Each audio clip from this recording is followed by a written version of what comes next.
Hi, everybody, and welcome to another edition of Crank Up the Volume. Today, we are just talking Torrent because there is a lot to talk about.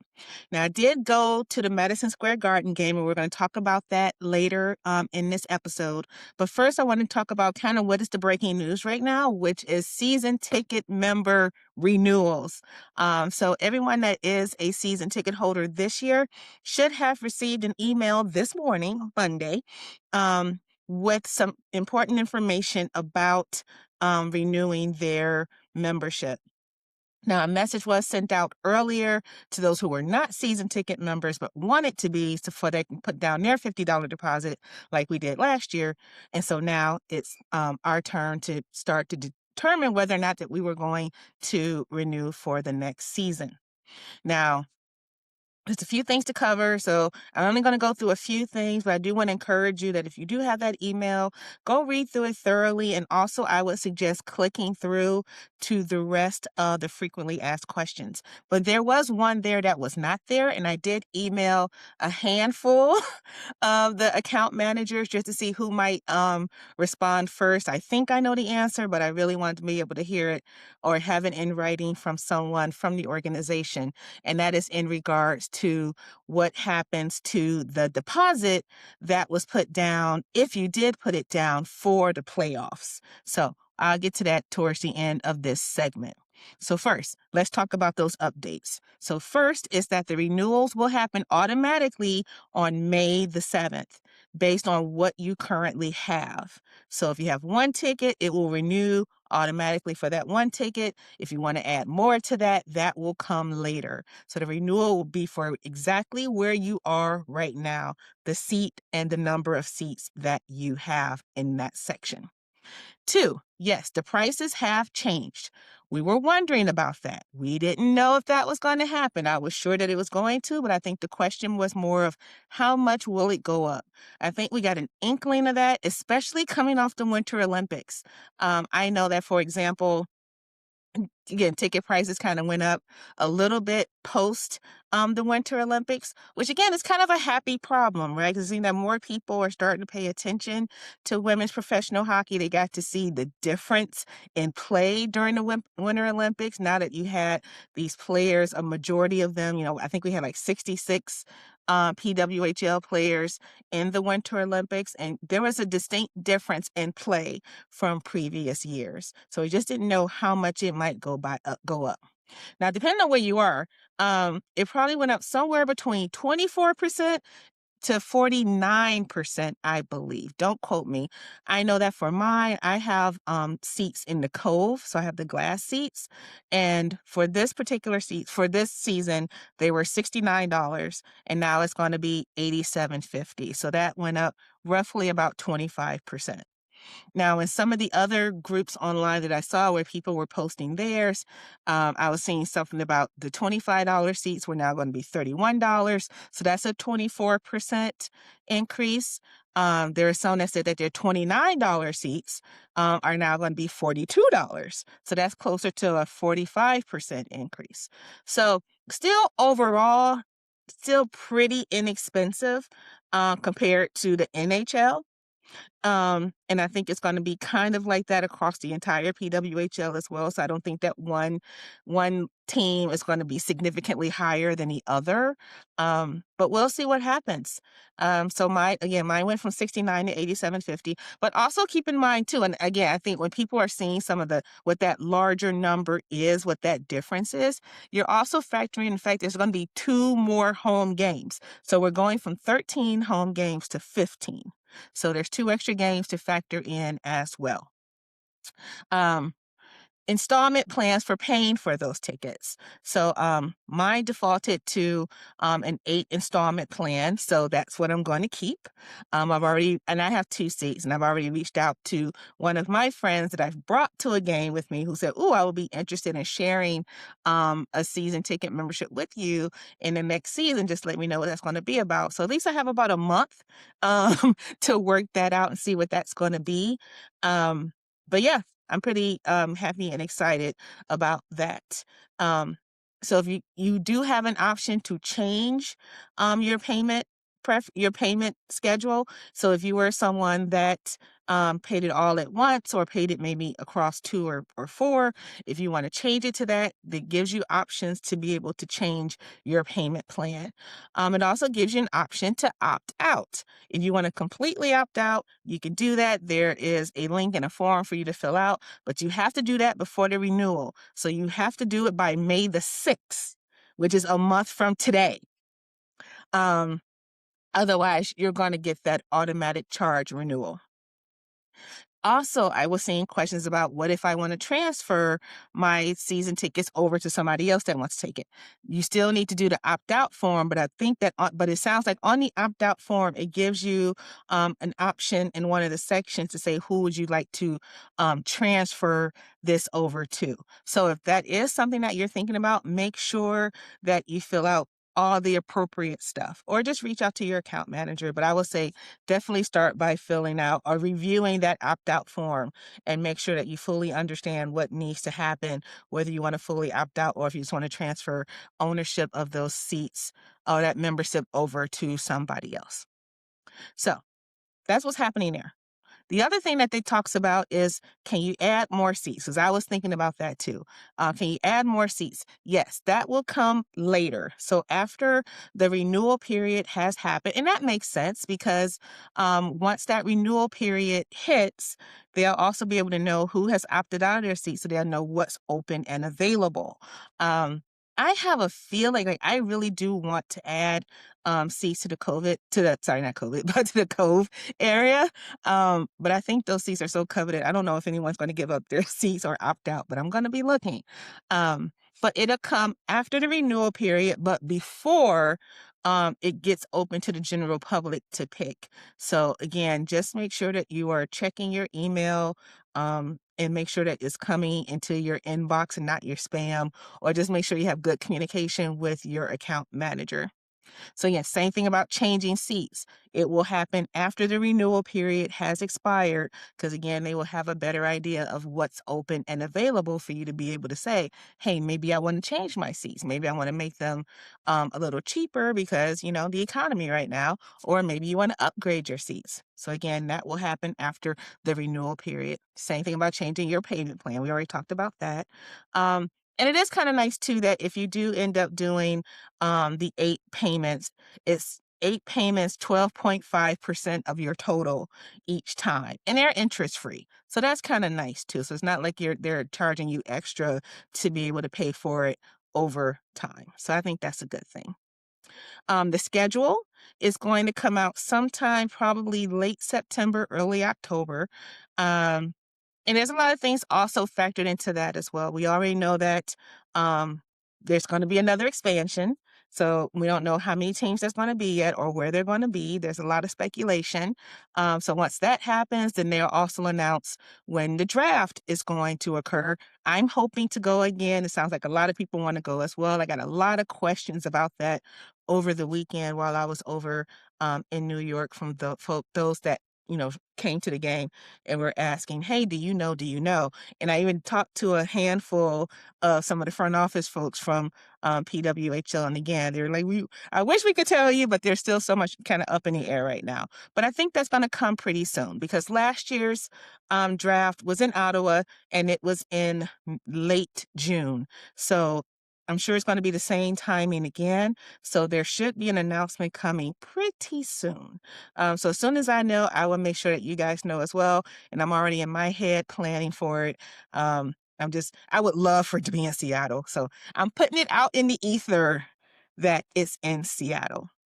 The other thing I want to just kind of point out too, and I went and read the email a couple of different times because I like to find the nuances and some of the wording that's happening when they send out these kind of messages. And I think it was really important that in that kind of first introductory paragraph, they made sure to say that, Climate Pledge Arena is our home. That is really important. That stands out to me because, again, I think other conversations that are happening, obviously, Climate Pledge is hosting the home of a lot of different teams and hopefully soon Sonics. So, of course, there's concern about, okay, where is the Torrent going to fall in line with all the priorities? Will they be at the bottom of the totem pole? Most likely. But I think it's also really important. Someone has to be at the bottom. That's just how it is. But I think that there has been very strategic communication with the reorganization of the One Roof Sports and Entertainment Group, with their more ownership into Climate Pledge Arena itself. Is that, there's some priority there. I think it's been really strategic. So there's a lot of different things to kind of come into play as well. I would not want to be the person that works on scheduling for all of these things, getting all those things in. But there is a commitment, I feel, from the larger organization that they are invested in the Torrent and the Torrent remaining at Climate Pledge and it being our home, along with the other teams that will be there as well. So I would not put a lot of energy and thought into, oh my God, are we going to be bumped out? I don't think that's going to happen. So don't worry about that right now. Um, Two other things I wanted to kind of bring up too, and I did reach out to some of the account managers as well a few weeks ago. There's still two things that I was hoping was going to change in this coming season that isn't, and again, I think it's because there is a whole larger situation happening. One is that suites and premium seating will still be handled through the folks at the Kraken, not with the Torrent. And also, there will not be the option to purchase like a parking package with your season tickets, like they do with the Kraken as well. Again, I think that's a conversation that I want to have in another time, and I am lining up a couple of interviews with the organization to kind of talk about what this relationship looks like and what those particular nuances are, especially around being able to do the premium things and also being able to utilize or kind of get some kind of parking benefit as part of the season ticket membership. So stay tuned for that. So I know that was a lot in a little bit of time. But again, this is breaking news. I think there's going to be more information that's going to come out over the next few weeks. And I would just say exercise patience. The news is coming, but I think it's really encouraging that they put out what they have right now, and also being able to kind of make sure that they're underscoring that Climate Pledge Arena is the home of the Seattle Torrent. So we'll come right back and we're going to talk about Madison Square Garden weekend, what happened, what I observed, the pros and the cons, and just the future of the PWHL. So we'll be right back.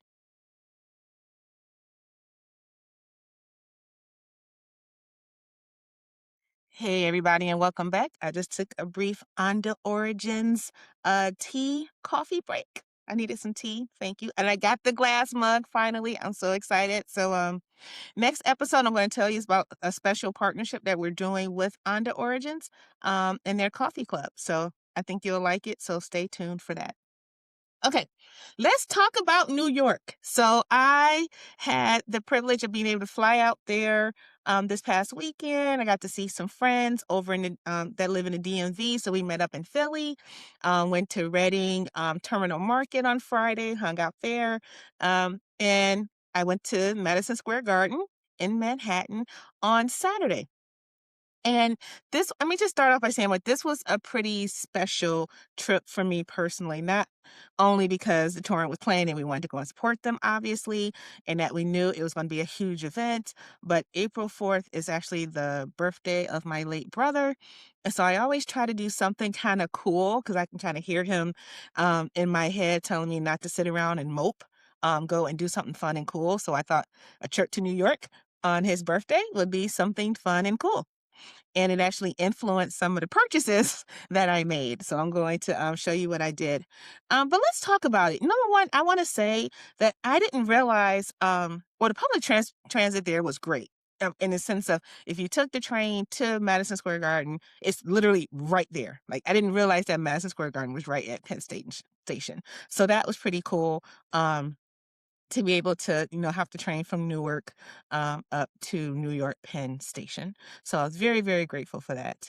Um, there was plenty of food options that were offered at Madison Square Garden. I think nearly everything was open. I saw a few places that were not open, but I think the vast majority were open. The diversity of the food and drinks that they had there was pretty cool. You can get soul food there. Carnegie Deli had a location there. It was just really great. Um, some cool merch did come out. I did purchase, well, I got 3 different things. One was given. And one I don't know necessarily what to do with. So, let me just get into that right now. So one of the giveaways that they gave to everyone was this patch. So Sprouts Groceries is a sponsor, I guess, specifically of the New York Sirens team. I don't know if there's other teams that they do. It's not the entire league, obviously, because we don't have it here in Seattle, them as a sponsor. But this was a cool patch that they gave away, but it's specific to Sprouts and, the New York Sirens. So I took it anyway because it's a cool memento to have. And again, I was thinking I was going to give this away, but because of the main reason why I wanted to keep it is because it does have the date on it. So it'll always remind me of the fact that this is what I did on my brother's birthday in 2026. So I may keep it. But if there is a person that's also a Sirens fan that might want it but didn't get one, talk to me. I might be willing to let it go. But I also did get a puck as well, of course, and it has the date on it as well. So I'm definitely going to be keeping that. And I'm hoping at a future Torrent game or season ticket member event, I can get one of the players to sign it for me. So that would be really cool. And finally was the t-shirts. Now, from the front, it's just kind of like, okay, yep, Madison Square Garden. But I did love the back. And I will say this. I think they were just freshly printed because on some of them you can see like some of the ink was kind of like still sticking together on some of the pieces of the shirt, but I still like it. It's pretty cool. And actually, props to them making sure that the logos for both were evenly sized. I mean, they could have been shady and made the Torrent one smaller than um, the Sirens, but they didn't do that. So I really appreciate that. It was kind of equal billing. Same thing on their rally towel too. We're on there. We got our little logo there too. So shout out to them for that. Um, the one thing I didn't like at the venue, and this is also me thinking about this from an accessibility ADA perspective, because I do have mobility issues. If you know anyone or if you have osteoarthritis, it's a thing. So, and it can hurt if you do too much walking, too many stairs. You can be a fall risk. So stairs aren't necessarily the thing you want to gravitate to, especially in a large venue. So plenty of escalators, but I was really surprised as we were leaving the arena, which was sold out, by the way, 18,000 plus people. Um, the escalators were turned off. And trying to navigate to an elevator was really difficult. And I was just like, you know what? I'm just gonna try to take, walk down these escalators, even though they were turned off. And that's a hard walk. This is a very steep um going down, and it ended up being roughly 3 flights of going down these very steep escalator steps. Um so yeah, I didn't understand why they had them all shut off. That was really weird to me. So if you've been to Madison Square Garden before, if that's a normal thing, let me know. But at the same time, I just really think that was the only bad thing that I could say that I experienced at the venue. But everything else was great. Let's get into hospitality though, on a couple of different levels. So one, again, the diversity of food was amazing. I didn't eat too much of stuff though, because I was taking the public transit back and I didn't know what that whole situation was going to feel like that late into the evening. I definitely didn't want to get stuck and have to go to the restroom if, I couldn't get to one, but that was what that was. There's tons of like Torrent and Seattle Kraken gear floating through Madison Square Garden. So it definitely felt like we showed up and showed out, and I do know we did. And I know there's at least a couple of official meetups that happened where people took photos. There was one that 365 Hockey Girl, hey Ava, and some others put together that was on the second level after the first period. Then I showed up to the one at the second period. At the end of the second period, in section 112, I think it was, and the Gloves Off Seattle ladies were there, a bunch of others. There were pictures. It's so much fun. And double hockey sticks was all over the place there, and saw a lot of her merch floating around the arena as well. So it was just a winning. It was just a winning day, and just seeing us women, female, lesbian, gay, everyone just like doing the thing. We ran that place and I loved it. The other great thing as far as hospitality is concerned was, again, I think just being on the East Coast, I wasn't sure or I wasn't familiar with whatever the popularity of the PWHL teams are on the East Coast. It's pretty significant. I got on, so I stayed in Newark, and I took the train, the New Jersey Transit train from Newark Airport to New York Penn Station. And literally, as soon as I got on the train, and I had on my Torrent jersey with all the names on it, maybe you can really see it after I sat down. But there was this man and this woman, and they were going to the Yankees game. And he looked at me, he was like, "Oh, are you a Torrent fan?" And I'm like, "Yes." And it ends up that the guy works for the Sirens. He's part of the ice crew when they play at Prudential. And then other people started chiming in as well. So it's kind of like, okay, okay, okay. So it's a thing here. I'm loving this. And his funny thing was that some of the conversation actually turned to the Sonics, the expansion of the NBA. But we'll talk about that another time. So it kind of felt good to not feel like you were a total stranger or someone was going to look at you strange, like, what are you wearing? Or who is this? Or what is this team? Like, people knew who the team was. So that was really great. I got there a little early. The Detroit Red Wings game was still going on with the Rangers in Madison Square Garden. So I found this really cool little restaurant pizza pasta place called Roberta's. Love that place. That place was great. And they have they have downstairs regular, you can get slices, or you can sit upstairs in the restaurant, but they also had a rooftop, and the weather was just decent enough to sit outside on the rooftop. Then I ended up coming back in. But even there's like that ended up being a meeting place for fans of both teams and staff of both teams. And it was great. I took pictures with some of the Sirens fans, with other Seattle Torrent fans. It was just great. It was just a lot of fun. So I didn't feel so much like a stranger as I thought I was thinking I would. There was just a lot of hospitality, a lot of kind of great conversations, and I made a lot of new acquaintances and fans from both teams being out there as part of the trip. So that was really cool. But the weird thing that happened, which I was surprised by, I really was, and I would love to hear if anyone else experienced this too. I've been to a handful of away games that the Torrent had played at. But and I've been to home games, obviously. This was the first time I heard booing. And, someone's like, "Oh, well, it's a New York thing because it's New York." But I hate to chalk it up to that. But I was very surprised when they started the game and started announcing, who was there, that they booed the Torrent. I'm like, what? Really? And they even booed Carpy. And so thankfully, that was just at least that first part was at the very beginning. I didn't hear any booing after that, but I think that kind of took me out the moment for a second, to be honest. So I don't know if anybody else heard that, experienced that, but literally that was the first time at a PWHL game that I heard booing.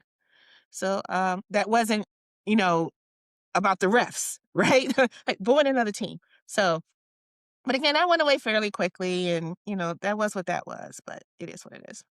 And again, like I said, I talked about the food and beverage. That was fun. Hot beverages. You know, They don't have them at Climate Pledge, which I think is crazy, especially when Starbucks is one of the corporate sponsors at Climate Pledge Arena. And even when I went to the Takeover Tour game in Denver at Ball Arena, I was walking around hoping to find some vendor that was selling coffee or tea or hot chocolate. But New York, Madison Square Garden, love this. I was a very happy girl. I was sitting pretty close to the ice. I was in section 119 in row 3, so it was like the very first row from the glass. And it got cold, and I was freezing. And so at one point, I got up, and I didn't think I was going to find anything, but I was like, let me at least try. And again, I had been to Dunkin' Donuts outside of the arena, so I knew that they were around, but I didn't think about, oh, they're actually inside the arena and if they were selling coffee and hot cocoa. So it's like, thank you. I was a very, very happy girl after that. So I just want to say, can we normalize hot beverages at professional hockey games? Please. I mean, I would think that would be a no-brainer, but this Climate Pledge, Starbucks, I'm talking to you. I mean, it's right there. I mean, it's built in. It's like that should be an option and not just an option that might be available in the suites or in premium seating. There needs to be a kiosk or 3 in Climate Pledge Arena where someone can get coffee and hot chocolate. Please, just please. I beg of you. Please make that happen. But otherwise, it was a great experience. I'm not gonna go into some of the details of the game because there's others that do a much better job at covering that than I do. I just wanted to talk about kind of the social experience of it. Definitely go and check out Gloves Off Seattle's podcast that they put out today. I know they go into a lot of that as well, and they had some interesting experiences. And it was so fun to kind of unofficially be their travel buddy. We were on the same flight coming back home yesterday. 7 a.m. on Easter morning, and we just had some great conversations and some great laughs.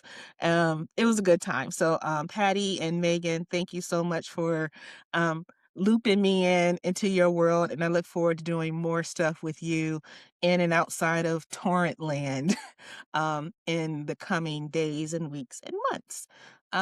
So with that, thanks you guys. I hope that you were able to watch the game.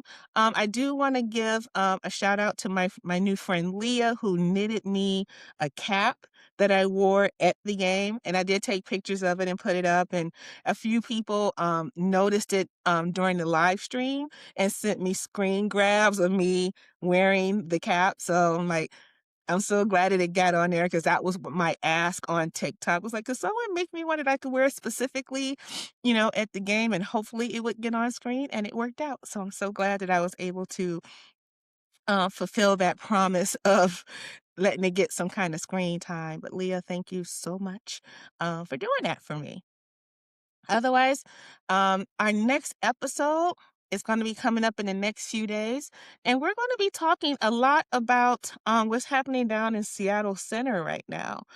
There's a lot of talk again around what's happening in and around Climate Pledge, Memorial Stadium, the addition of a future NBA team, the expanded schedules of the existing teams, including the Torrent, because like I said, it's going to be 2 more home games that are going to be next season at Climate Pledge. So like I said, I do not envy the scheduling team that's going to have to layer all of that in.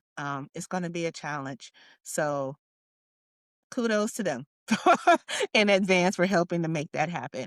And again, another shout out to Double Hockey Sticks. I'm wearing my thing and appreciate all of you so much. Fans of the game, hang in there. We're doing great. This league is going to continue to grow, and with growth comes growing pains. But we're all in this together. It's going to be wonderful. And also, I want to do another shout out to Sadie, who manages the merch for the Torrent here. I got to see them at Madison Square Garden again. It's a lot going on, you guys. So please make sure to thank folks along the way as you see them because it's a lot. and it's going to continue to be a lot, which I said again, there's good that comes from expansion and growth, and there's also pains that come with it as well. So take care and see you all in a few days.